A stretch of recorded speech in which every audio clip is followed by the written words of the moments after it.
today I'm going to share with you every single trick and tip you're going to need to make the perfect biscuits. Starting off, you want to make sure that your ingredients are super cold. So in this bowl, I have 4 cups of all-purpose flour that's been chilled. To that, add baking powder. I have 4 teaspoons, so that's 1 teaspoon per cup of flour. Add that right to the bowl. Now a teaspoon of baking soda, and this also helps in leavening. It's going to react with our buttermilk, which is very acidic. So the next ingredient, 1 tablespoon of sugar and 1 heaping teaspoon of coarse salt. So I'm going to whisk these ingredients together in my bowl here. And now into the bowl of a food processor. I'm going to transfer just half of the ingredients here. And I like to use a food processor because it really helps to cut in the butter or the fat that we're using into nice, small, even pieces, and it does it very quickly. 2 sticks of unsalted butter. This is very, very cold. It's cut into 1/2-inch cubes. So now process the butter into the flour mixture until it creates coarse crumbs with some larger pieces that are about the size of a pea. So this looks great here. You can see that there are pea-sized pieces of butter. The flour looks like coarse crumb. And now I'm going to transfer this back into the remaining flour. And now just mix this until it's well combined. And that was pretty easy, right? We only have 1 more ingredient to go, and that is 1.5 cups of buttermilk. Now you want to make sure that the buttermilk, again, it's chilled, so everything cold. And I like to pull the flour in from the sides, and sometimes I rotate the bowl just so that it does a nice quick job here.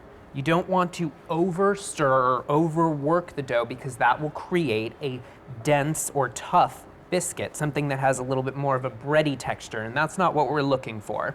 So the dough is just about together, and I'm going to turn this out onto my work surface.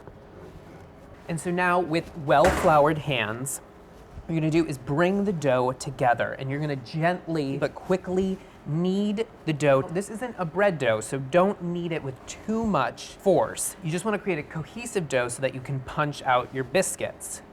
And now I'm going to pat the dough out into a square or a circle into about 1 inch thickness.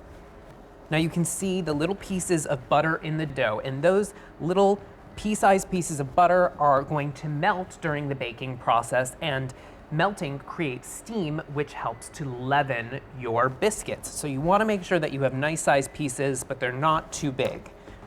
So I'm using a 2-inch biscuit cutter here. Now, if you wanted to make square biscuits, you want to form the dough into a square, and you can just cut it with a knife. Punch out your rounds. Flour in between cutting so that the dough doesn't stick to the cutter. And you should get about 16 biscuits from this recipe. Make sure your oven is preheated to 450 degrees. So now the finishing touch, a little extra buttermilk here and a pastry brush, and to get a nice brown top to the biscuits, you want to just brush only the top. So you could also use something as simple as water here on the top, and that will give you a very crisp crunch to the top of the biscuit. You could use heavy cream, you could use milk, but we're using buttermilk in the biscuits, so why not brush them on top? So our biscuits are ready to go into the oven. Again, 450 degrees with the racks in the upper and lower third. You want to rotate halfway through, about 12 minutes in total.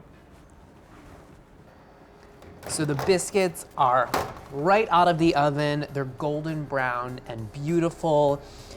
I'm going to, of course, taste one because I cannot wait.